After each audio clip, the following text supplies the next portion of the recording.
vient de 1900. On a choisi ce titre pour la vente parce que tous ces bijoux à 1900 à Vienne se trouvaient dans les collections impériales et royales des familles Habsbourg, Bourbon-Parme, Bourbon-Sicile, Württemberg et Saxe-Coburg-Gotha. Alors, pour créer un moment historique où ces bijoux ont été portés pour la dernière fois, on a décidé d'appeler la vente comme ça.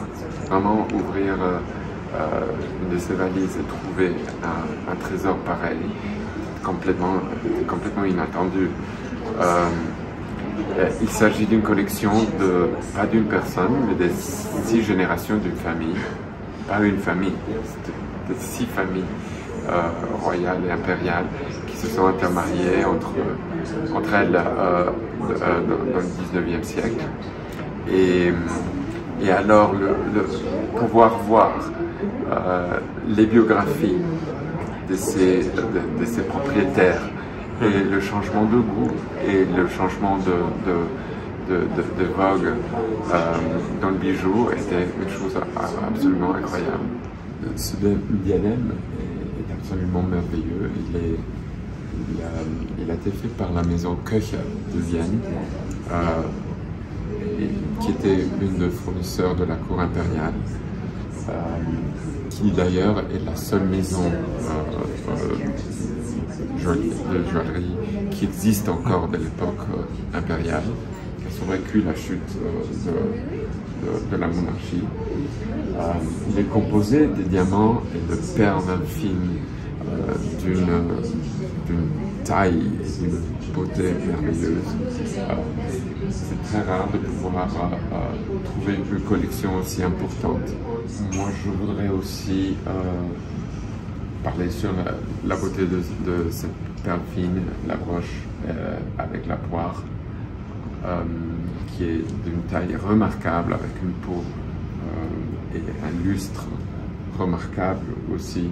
Elle peut être portée ensemble, comme vous la voyez, ou sinon séparément. Et la poire peut être pendue de autres bijoux. C'est aussi, je crois que c'est intéressant quand on la compare avec les autres bijoux en perles, et quand on a une merveille de la nature aussi importante comme celle-là, il en faut très peu du design pour la mettre en valeur. Je trouve que notre pièce incontournable de la collection, ce serait ce devant de corsage en perles fines et diamants, par sa façon incroyable des réalisations, très organique, très naturalistique. On dirait que quand on le tient dans sa main, qu'on tient des fleurs. Il est complètement démontable.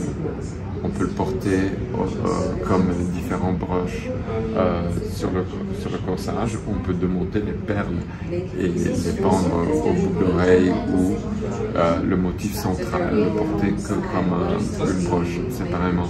C'est un tour de force du design du 19e siècle et de la réalisation du 19e siècle.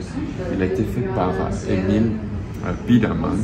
C'était un autre des fournisseurs de bijoux pour la couronne impériale autrichienne, qui nous montre la qualité supérieure des orfèvres autrichiens comparables à ceux de la France.